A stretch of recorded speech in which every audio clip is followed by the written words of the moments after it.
Good morning, ladies and gentlemen. Dermot, thank you very much for inviting me once again to Procurement Week. It's been getting a little bit like coming home and meeting another family every year, so it's great to be here again. Thank you very much. And let me start my remarks here by congratulating you and your team on yet again an excellent week of engagement around procurement. I was just saying to Dermot that one of the great things for me about coming to Procurement Week is the particular mix of people that one get to engage with here. You know, quite often as an academic, firstly, one only goes to conferences where there are other academics, you know, horror upon horror. And we just repeat to each other what we've said in our books and in our articles over and over again, and we get ever more convinced about the correctness and the wisdom that we've come to. But the other side of it is that we go to conferences or we go to meetings and we only meet lawyers, and then we do the same thing over and over again. And we don't realize that there's a world beyond law that is as, if not more important for the realities of procurement. So it is really excellent, Dermot, coming here every year and meeting a wide range of people, all passionate about procurement, but from very different perspectives. So thank you very much for the invitation. My topic today is the importance of the state in innovation, with a subtitle, Public Procurement and Law. Now, the state has long been involved in supporting innovation. Think of public support for public universities and other research institutions that facilitate, of course, innovation. Think of research grants and tax incentives for innovation. That's also a common phenomenon. And in recent years, it's also become quite common to find government departments focusing quite deliberately and expressly on innovation. Think of the UK Department for Business, Innovation and Skills. So there's nothing new in the notion of state support for innovation. What is fairly new over the last decade or so is an increasing focus on the role of public procurement as an instrument to support innovation. That is the interaction between the state's role as a market participant and innovation. Now again, the notion of the market as a lever to support innovation is not new. Private companies have been investing in research and development for a very long time as a way of staying current and competitive in the market. What is new is that the state should deliberately align its market activities to fashion a demand-side measure in support of innovation. Thus, by utilizing its power as a buyer, the state can solicit innovation and support its commercialization into the market. And this idea has gathered significant traction, and especially in policy circles, there is now a lot of talk about procurement in support of innovation. And in the EU alone, there's in recent years been a significant number of policy documents, reports, etc., focusing on procurement and innovation. And in the UK House of Lords, and I must admit I wanted to say in this country, and then I wasn't sure whether it'll be appropriate to say in this country the House of Lords, so I opted for in the UK the House of Lords has, for instance, issued a comprehensive report on procurement as a tool to stimulate innovation, in which it was stated that, and I quote, "The magnitude of public procurement expenditure provides enormous potential to influence the development of innovative solutions, to improve delivery of public policy and services, and to encourage economic growth." And already I want to pause there and say two things are very interesting here. Firstly, to see the linkages in this quote between development of innovative solutions and improving public service delivery. So there's a particular link again there. But secondly also, encouraging economic growth. So we see a whole host of policy objectives being grouped together under procurement as a tool. There are, of course, distinct areas of public procurement where the linkages between procurement and innovation are more readily apparent, or at least more well established. And one example, which I say with trepidation because I think Martin Trebbers is in the room, is the area of defence procurement. In defence procurement, there is a long-standing close connection between innovation and defence equipment. But this is hardly surprising, given the particular nature of the defence market, which is to a very significant extent largely a public one. What is noteworthy about innovation and defence procurement is the spillover effect into the private market of innovation facilitated in the defence market inter alia because of procurement, with the internet being a celebrated example. Another example of obvious connection between innovation and public procurement is in the area of technology procurement. Again, here it is not surprising, given the nature of the subject matter, that public procurement can generate significant technological developments, especially the potential size of demand that can be generated through public procurement can justify the significant input cost in technology innovation. What is not that clear is whether there's a more general link between all public procurement and innovation. For example, an issue that was raised already on Wednesday in our Smart Cities discussion was whether there's a role for mundane, everyday public procurement.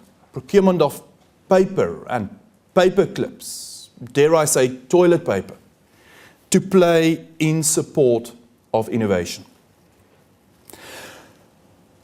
Now, the notion of innovation procurement can cover a wide range of different meanings. On the one hand, it can simply mean that the state buys research and development leading to innovation, which is not all that different from a research grant. The state, in effect, pays for research and development services. It is the innovation itself that is the subject matter of the procurement. Alternatively, the state may seek to buy a product or a service that is innovative. That is something that did not exist, or at least didn't exist in that form prior to the procurement. The innovation itself is thus not the subject matter of the procurement, but the innovative product or service. And the innovation is the byproduct. It is the second understanding that I'm mostly interested in my presentation. And the difference between these understandings is, for example, important in considering which entities will be legally mandated to adopt which approach. It is not clear that all contracting authorities will have the mandate to procure pure innovation, including the budget to do so, while it is significantly more likely to find a mandate for the pursuit of innovative products and services within that public authority's area of particular public service. But focusing too heavily on the existing identified needs of the public authority may again undermine procurement for innovation, in that it does not leave any space, or at least sufficient space, for different ways of doing things to emerge, i.e. for the innovation to also shape the need. Procurement for innovation thus largely calls for innovation in procurement. That is, finding ways to conduct procurement that will achieve a balance between servicing the public function of the contracting authority and supporting innovation. It is useful in this perspective to think of procurement as a bridge between the innovator and the public service. It could be a function of procurement to actively bring these two nodes together without focusing on the one aspect rather than the other. If it is all about public service, then a defined notion of what is required will undermine any significant innovation. If it is all about innovation, then the very purpose of procurement, which is to service a public function, will be lost, and with it one of the key goals of procurement, namely value for money. One core challenge in realizing the potential of procurement for innovation is that procurement tends to be reactive in its very nature. It is the function of supplying the goods, services, works already identified by the contracting authority in support of a particular public program. Procurement in the public sector is thus often viewed as a support service. It serves in support of a programmatic initiative developed elsewhere, which of course problematizes the conceptualization of procurement as a focal space for innovation in itself. Procurement regulation largely reflects this trend. It focuses very heavily on the call for tenders, the adjudication and award of the tender, and to a lesser extent also on the contract management following that award, which is often viewed simply as a matter of pure commercial law. While the demand management side is something that is considered in procurement law, formal procurement rules usually apply in this phase in a very light and cursory manner. We noted in the session on pre-procurement market engagement yesterday that formal legal rules governing this phase are fairly new. Typically, the demand management side is not something that procurement lawyers are particularly interested in, since it is not an area where legal remedies typically apply, as we also noted yesterday. However, if we accept that procurement can support innovation, then we need to ask a number of fairly fundamental questions about how we approach procurement regulation. Put differently, what impact does procurement regulation have on the role of procurement for innovation? In the remainder of my presentation, I want to look at a few key questions that we need to ask from a regulatory perspective in order to leverage procurement for innovation. The first issue is the due diligence or risk management requirements that one typically finds in procurement adjudication. And that's quite often premised on particular rules about a qualifying bid. The issue here is that these requirements can impact on whether or how easily startups can compete in a tender. Such requirements may include financial statements, tax compliance information, insurance guarantees, and past performance records. The important purpose served by these requirements is, of course, to minimize risk of contracting with a supplier that will not deliver. However, startups may be at a distinct disadvantage in this respect, in that they may not be able to provide all of these safeguards, or at least to the same level as existing and incumbent suppliers. But we know that startups play a crucial role in innovation, so that support for startup suppliers would be an important strategy in procurement for innovation. The problem is aggravated in that these legal requirements are mostly not captured in award criteria, where they would play a role, where they would play in on the comparison between suppliers in the award phase of adjudication, but that they are mostly qualification or selection criteria, in terms of which suppliers may simply be excluded from the competition, even before their proposals have been evaluated against that of their competitors. This setup thus undermines the possibility for the contracting authority to properly weigh up the risk of contracting with a startup, offering an innovative solution, against the potential benefits of procuring that particular innovation. A second set of concerns relate to the legal conceptualization of public procurement as a transactional endeavor. Despite many developments in procurement procedures in recent years, public procurement is still largely conceptualized as a distinct transaction. From an innovation point of view, this may be problematic for a number of reasons. There's a strong indication in innovation theory that a longer-term relationship in developing a solution is necessary to effectively support innovation, and to carry through an innovation from the initial impetus to develop it, which must be anchored in some need, to the eventual successful commercialization into the market, which can be viewed as the successful completion of an innovation cycle. Thus, the way that public procurement is viewed as transactional in law at least poses a challenge to realizing this longer-term relationship. Another challenge emerging from the transactional nature of public procurement is to effect transfer. As a strategic endeavor, procurement for innovation can only be successful if it results in transfer and sharing of knowledge and experience. Thus, procurement will only be an effective lever of innovation if there is subsequent transfer of the innovative solutions in the public and eventually also the private market. That is, if a sufficient demand is generated on the back of the procurement. This, of course, calls for a more integrated approach to public procurement to start with, and opportunities for sharing experiences across a broader market. The subsequent question is whether current procurement practices, and particularly the institutional arrangements set up within current regulatory landscapes, support this transfer and resulted economies of scale. Has the modern trend not been to break the procurement function down to ever lower institutional levels? Procurement by every entity for its own need, rather than relying on a national, centralized state tender board structure, and even beyond that, to category management practices, where particular types of procurement within an entity is conducted by distinct procurement teams. Do these practices support essential conditions for innovation? I'm not suggesting that these institutional moves regarding where procurement functions are situated are necessarily bad ones. In fact, category management seems to be generating very positive results in public procurement. But the question is, how do we achieve transfer in such a fragmented landscape?